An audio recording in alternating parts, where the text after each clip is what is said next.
Draco Malfoy and the Dark Lord's Diary. By Draco will hear about this. Chapter 2. Scary Slytherin Tales that are not quite as fictional as assumed.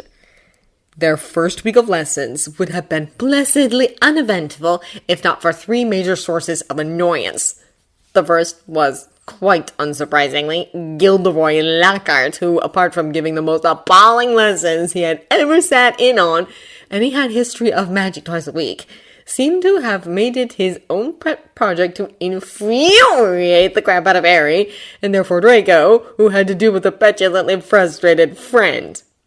The second source was a first-year Gryffindor called Colin Creevey, a Muggle-born boy who worshipped Harry like he was Merlin himself, and had taken to following him around like a lovesick puppy. Which might have amused Draco even if the stalker tendencies of the midget didn't cut into the already preciously little time he had to spend with his friend between classes, homework, and separate living quarters. He felt he had gotten quite good at not whining about being the only stray Slytherin in a group of Gryffindors and being therefore always a little on the outside, but he was not going to give up his share of attention towards an annoying kid with a camera who would have better been suited to an internship at Witch Weekly than a school for mostly sane people.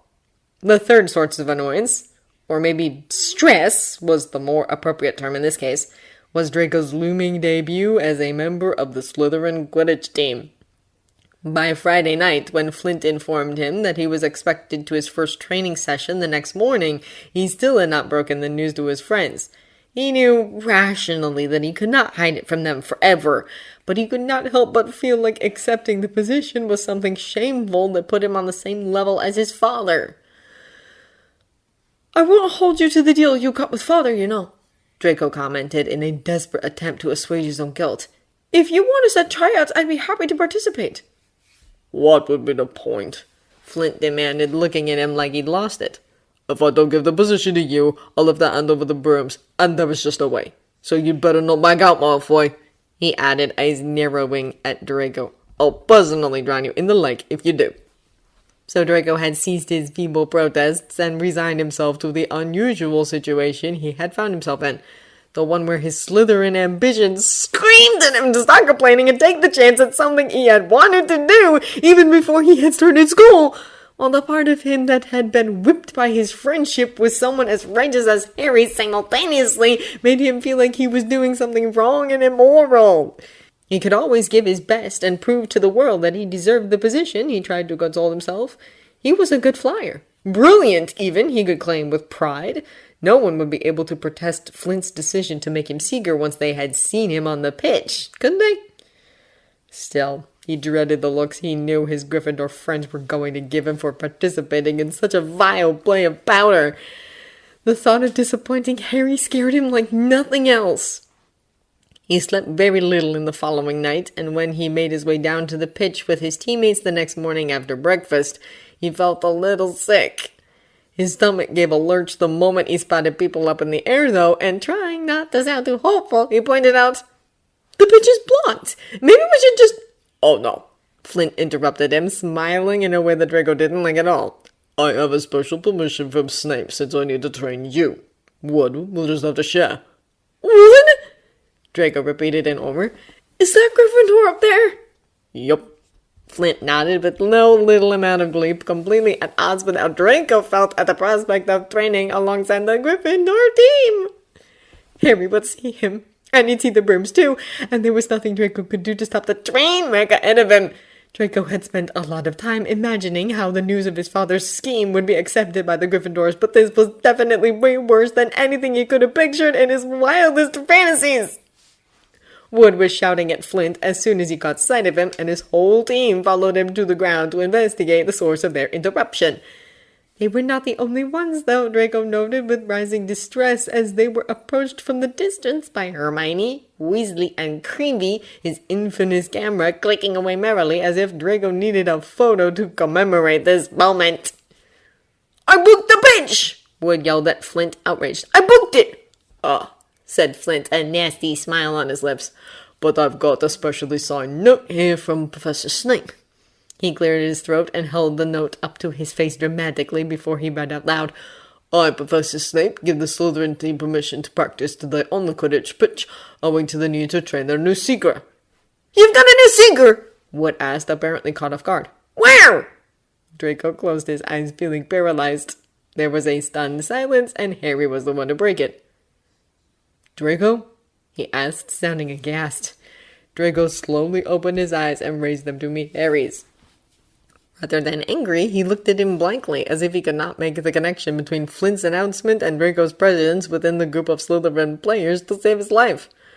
"Draco's father has kindly agreed to sponsor our team," Flint continued gleefully, holding his broom so that the Gryffindors could see the brand name engraved on the handle more easily. "Look at the generous gift he has made to us." The others followed his lead and flashed their brand new Nimbus 2001s at them. Everyone but Draco, that was, who felt sicker by the minute. Flint kept talking, bragging with their new broom, and Hermione, Weasley, and Creevy had finally reached them, demanding what was going on. But Draco could not look away from Harry. Their eyes were still locked, and Draco wordlessly pleaded with him to understand. "What's happening?" Weasley asked. "Why aren't you playing?" "Draco?" Hermione gasped. "What are you doing here?" Before any of their questions could be answered, though, Harry was approaching him. He was pushing through the Slytherin players quite fearlessly for the fact that they were all considerably taller and broader than him, and grasped Draco's wrist, pulling him away from the crowd. Draco just followed wordlessly, and he knew Hermione and Weasley were on their heels. He came to a hold when they were out of direct hearing distance from the others and turned to Draco, raising his eyebrows at him. "Explain," was all he said. "Father sponsored the team under the condition that I could play Seeker," Draco answered, his voice lifeless to his own ears. "Oh, you accepted?" Weasley demanded, lashing on him furiously. "I tried to get out of it," Draco pointed out uncomfortably, "but Flint was adamant. Me backing out would mean for them to hand back the brooms, and he wouldn't ever let me live that down. You know he wouldn't." "Who cares?" Weasley snapped. "Since when do you care if the Slytherins hate you or not?" "This is different," Draco protested, looking at Harry inquiringly, praying for him to understand. "Bloody hell it is!" Weasley scoffed. "It's just inconvenient for you because you need to give up your position on the team. We all know you always wanted to play." "Run!" Hermione warned. "It's true, though," Weasley called. "He doesn't care if his kid of a father brought him into the team as long as he gets the benefits from it." "Run!" Hermione hissed more urgently. "What?" Weasley demanded, turning on her, his ears red. "I always told you he's just like his father." "I'm not!" Draco called defensively the same moment Harry said loudly, "Shut it, Ron!" They all looked up at Harry, but the other boy was looking at Draco, a slight frown on his face. "Draco never asked for this," Harry muttered, and with a sideways look at where Wood was still fighting with Flint, he added, "And it is true that the Slytherins would make his life hell if he backed out. I've seen what they are capable of last year, and personally, I'd prefer Draco not having to go through that again." Draco let out a breath he didn't know he was holding. "So you don't hate me?" he asked, rather stupidly, he felt. "As if I'd ever hate you after what we went through together last year." Harry rolled his eyes at him. "For the way you always berate my intelligence, you ask pretty dumb questions, you know." "Berate?" Jacob repeated with a smile. "I'm rubbing off on you." Harry gave him a look of exasperation, but there was no heat in it. "Am I the only one who cares about this being unfair?" Weasley demanded angrily. "No one questions the unfairness of Mr. Malfoy's behavior, Ron." Hermione elbowed the redhead rather harshly. "But I think we can all agree that we'd play right into his hands if we turned against Draco because of it. He wants us to stop being his friends, remember?" Weasley grumbled something under his breath as he rubbed his ribs where Hermione's elbow had hit him, but remained silent. "Exactly." Harry nodded with determination. "Now let's go back before my team captain kills yours and get back to training. I'd like to get something to eat at some point today, preferably before that detention with Lockhart."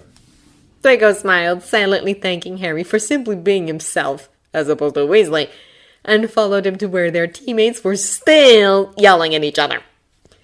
Things should have been quiet and even fun after that particular worry was taken off Draco's shoulders. After all, he was finally back at school with his friends, and he was allowed to play Quidditch, if not with those friends, but beggars couldn't be choosers. And he spent the excess time studying like the nerd he secretly was. But after last year, Draco should have learned that it never was that easy at Hogwarts, especially if you were friends with Gryffindors and Harry Potter in particular. There was that thing about Harry hearing a dubious voice muttering about murder that no one but him could hear during that detention with Lockhart he had to endure due to their ill-advised journey to Hogwarts.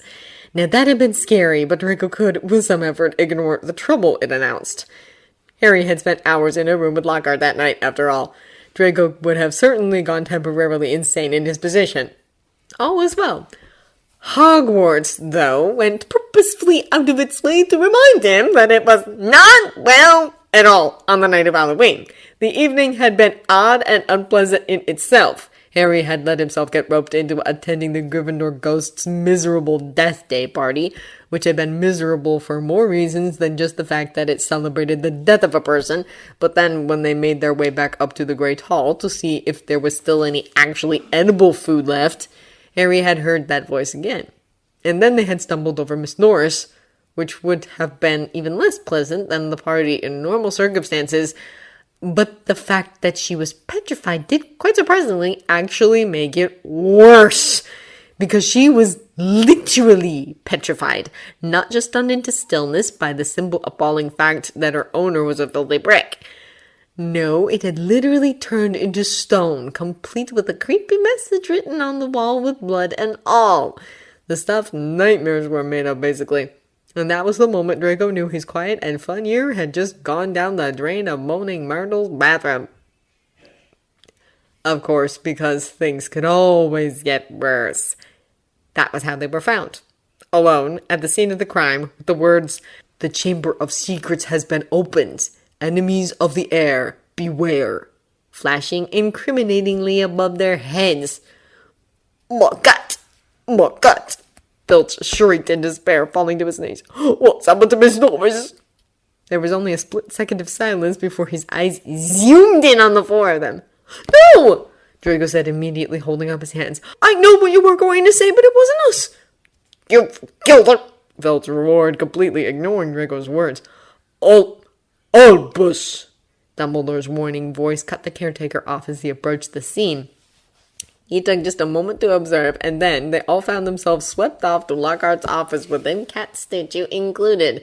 There was a lot of discussion about what exactly could have happened, mostly a monologue by Lockhart as Dumbledore stared at the cat as if he was trying to read her like a book, and Snape and McGonagall staring at Dumbledore in quite the same manner, and a lot of wailing from Filch. Draco might have been annoyed if he hadn't been so horrified over the general situation they found themselves in.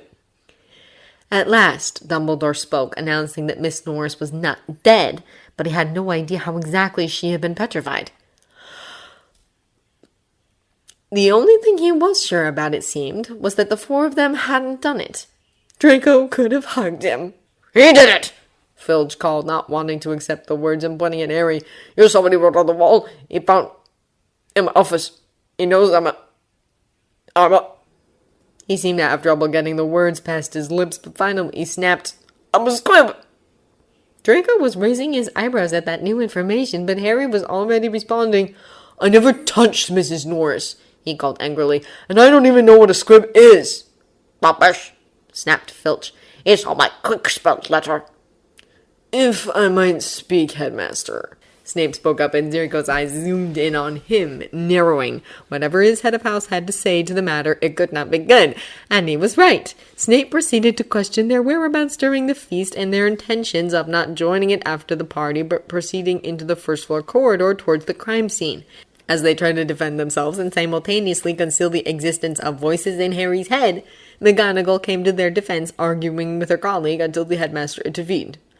"Innocent until proven guilty, Severus," Dumbledore declared, and under immense protest from Filch's side and the promise that Miss Norris would be revived by a potion made from Professor Sprout's mandrakes, they were released. "Do you think I should have told them about that voice I heard?"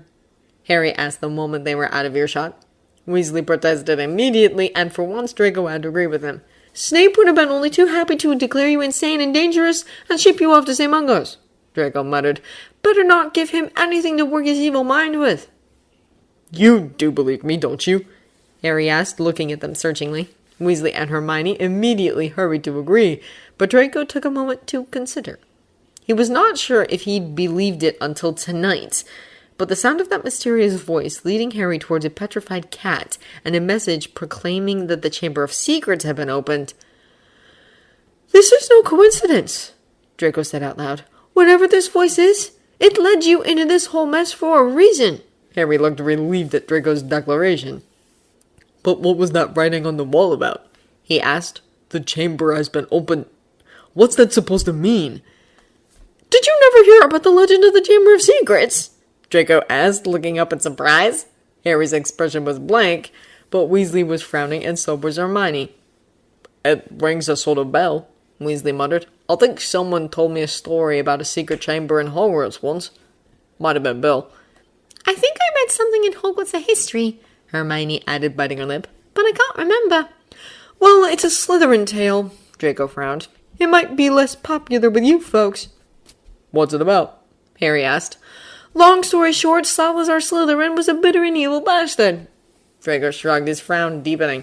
"He wanted Muggleborns out of the school, and when the other founders refused to oblige, he built this chamber where he hid a dangerous monster and left the school without telling anybody where it was. Only his true heir is supposed to be able to open it and use the monster to clean the school of Muggleborns."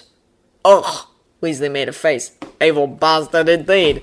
"It's a thing pure-blood elitists like to refer to, but I always thought it was just a tale," Draco pointed out. "You don't think it's actually real, do you?" Weasley frowned. "It sounds like a prank someone like Nott would pull to scare Muggleborns." "It does seem kind of far-fetched that a giant monster would have survived within the school for thousands of years, only to be released now," Hermione frowned. "But then again, something must have attacked Miss Norris." An uncomfortable silence fell among them at those words, only to be broken by the chiming of the clock. "Midnight," Harry muttered. "We better get to bed before Snape comes along and tries to frame us for something else." They agreed and parted ways, Harry, Hermione, and Weasley making their way up to the Gryffindor Tower, and Draco taking the stairs down towards the dungeons with a heavy feeling in his stomach. The Slytherin common room was loud and lively despite the hour, everyone's spirits strangely high due to the events of the night. It was obvious that the vast majority of his house thought the whole thing was a fabulous joke. You could see Nott talking animatedly in a corner with Crabbe, Goyle, Parkinson, Bulstrode, and Greengrass gathered around him, laughing at whatever he was saying. Draco quickly made his way towards his dormitory before they noticed him. The only other person already in bed was, quite unsurprisingly, Zabini. The boy had always been a quiet, brooding fellow, and Draco could see why he would not enjoy the ruckus of the common room. He showed no signs of noticing Draco's entrance, so Draco quickly changed into his pajamas and drew the curtains behind him, glad to be alone with his thoughts. He thought about the events of the night, and all the other strange things that had happened in the last couple of months. The house elf appearing at the house of Harry's relatives, asking Harry to stay away from school. Harry and Weasley being unable to get onto platform 9 3/4. The voice Harry had heard 2 times now. There had to be some connection to all of it, right? Something that would explain why this was happening, and who the one behind it all was. Draco tried hard to put it together, but the exhaustion of the day caught up with him, and soon he dozed off, no closer to the answer than he had been before. The next couple of days were filled with wild speculation over the Chamber of Secrets, not only from the better part of the school, but... And was anyone really surprised by that? Especially from his meddlesome Gryffindor friends.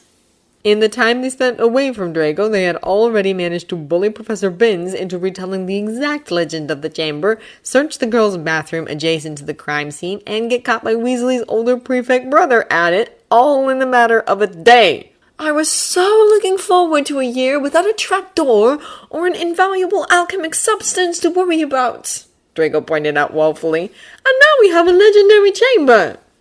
The Gryffindors ignored him, instead continuing their own discussion about who the heir of Slytherin could be.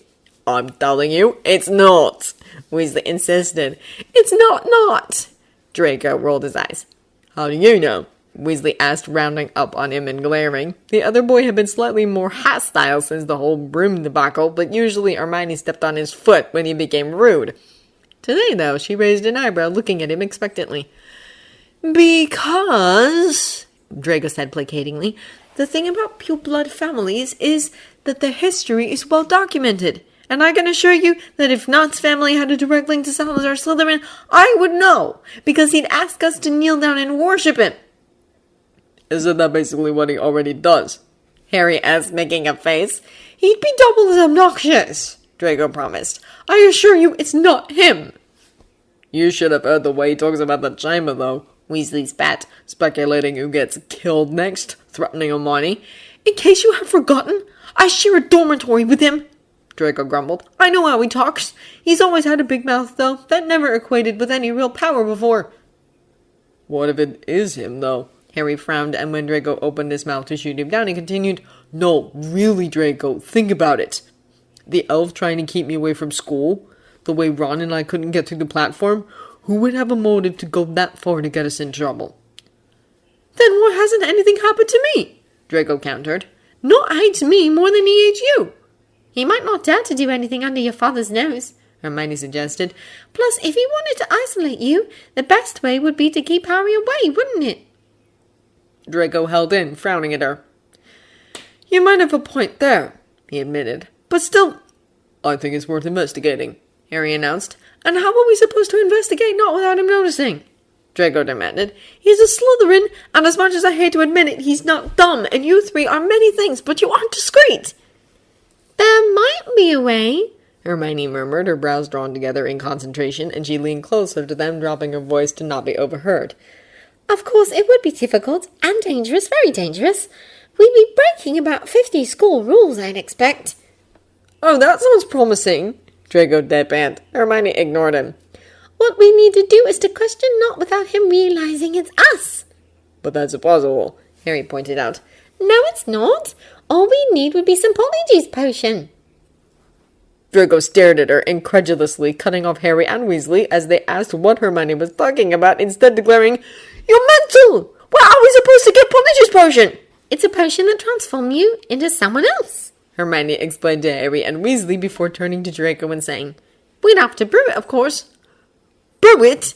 Draco repeated. Hermione, this potion is Newt's level. No, more than Newt's level, I'd expect. And it's bloody dangerous if we screw it up. So you're trying to say you don't trust me to do it? Hermione asked, obviously stung. That's not what I'm saying, Draco groaned. I'm saying your idea is mental. But the three of us could change into Slytherins, and you could let us into your common room. It would be so easy to question him. Hermione, Draco said, exasperated. Even if not is the House Slytherin, do you really think he'd be stupid enough to boast about it in the common room? This is Slytherin House, not Hufflepuff. You can't trust anyone in there farther than you can throw them. Ron grumbled. Well, do you have a better idea? Hermione asked moodily. Yes, Draco returned. Just leave it well be for once in your life. The teachers will handle it. Like they handled Coral last year, Harry pointed out, obviously as frustrated with him as Hermione was. You might note that Coral would never have gotten near the stone if you hadn't picked it up from the Mirror of Erised with your pure intentions in the first place, Draco said darkly. And I'm not blaming you, Draco added as Harry opened his mouth to argue. It was a messed up situation and we did what we thought was right. That doesn't mean that now that we are a year older, we can't learn from it and not act rashly. All three glared at him, unimpressed. I'm fighting a losing battle, aren't I? Draco sighed, speaking to himself in despair. You're going to do it anyways, and I will have to clean up after you to make sure you're not caught. It's better than sitting around waiting for more attacks to happen, Hermione ups. I agree. Harry nodded with an air of finality. So how do we make that potion? Draco groaned, burying his face in his hands and cursing his life.